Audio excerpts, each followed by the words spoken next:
नमस्कार big breaking news को आपको स्वागत करुच्ची मु बंदिता। देश में कोरोना मामला धीरे धीरे कमुची हेले विपद टळिनी। एभली स्थिति में मास्क सबुठारु बड़ अस्त्र। आमे आपण मानकु बारंबार अनुरोध करूछु मास्क पिंधंतु। न्यूज 18 अभियान अछि मास्क पहनो इंडिया। आपण शपथ करंतु जे पर्यंत महामारी अछि मुहरु मास्क काढिबे नाही। एबे खबर को आसीबा रेडियो रे आज निज मन कथा कहिबे प्रधानमंत्री नरेंद्र मोदी। मन की बात कार्यक्रम यह 87तम संस्करण। मन की बात रे प्रधानमंत्री महिला सुरक्षा और रूसिया यूक्रेन युद्ध उपरे निज मन कथा रखि पारंती। मन की बात कार्यक्रम यह 87तम संस्करण और प्रधानमंत्री महिला सुरक्षा और रूसिया यूक्रेन युद्ध उपरे कहि पारंती।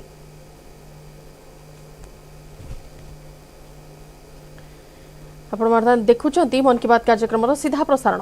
दुबई में भी मिलेगी और सऊदी अरब में तमिलनाडु से भेजे गए केले मिलेंगे।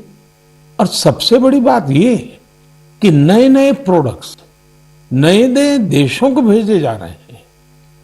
जैसे हिमाचल उत्तराखंड में पैदा हुए मिलेट्स मोटे अनाज की पहली खेप डेनमार्क को निर्यात की गई।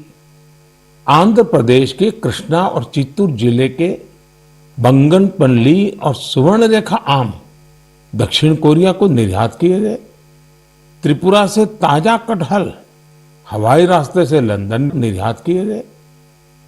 और तो और पहली बार नागालैंड की राजा मिर्च को लंदन भेजा गया।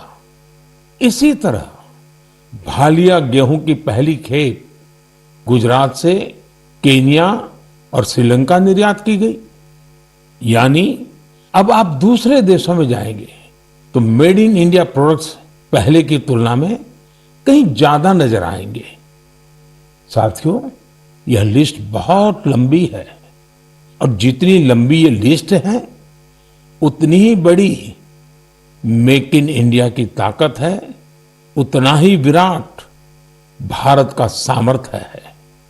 और सामर्थ्य का आधार है हमारे किसान, हमारे कारीगर, हमारे बुनकर, हमारे इंजीनियर, हमारे लघु उद्यमी, हमारा एमएसएमई सेक्टर, ढेर सारे अलग अलग प्रोफेशन के लोग, ये सब इसकी सच्ची ताकत है।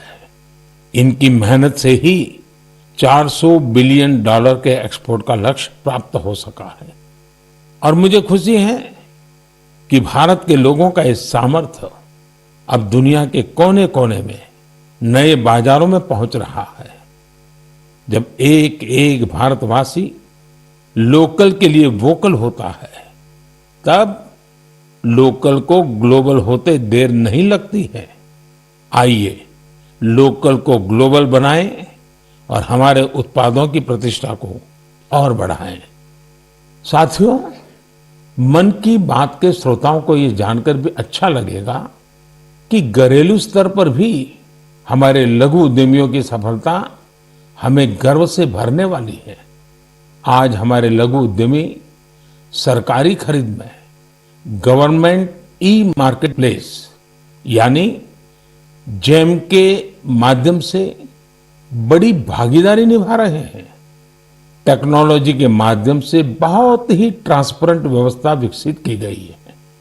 पिछले एक साल में जेम पोर्टल के जरिए सरकार ने 1 लाख करोड़ रुपए से ज्यादा की चीजें खरीदी हैं।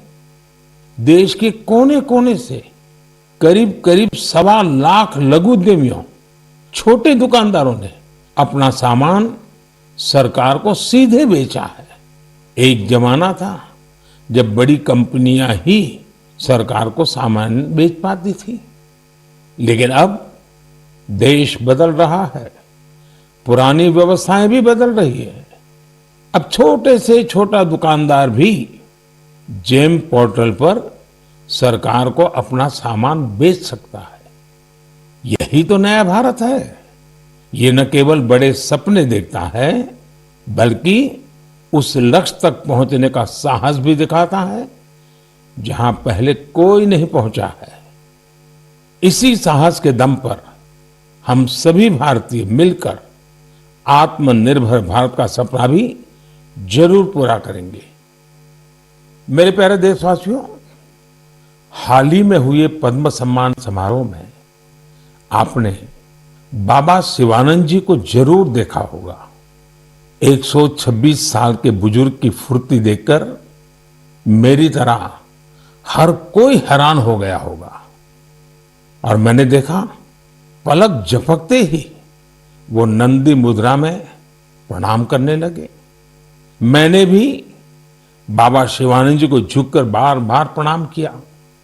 126 वर्ष की आयु और बाबा शिवानंद की फिटनेस दोनों आज देश में चर्चा का विषय है। मैंने सोशल मीडिया पर कई लोगों का कमेंट देखा कि बाबा शिवानंद अपनी उम्र से 4 गुना कम आयु से भी ज्यादा फिट है।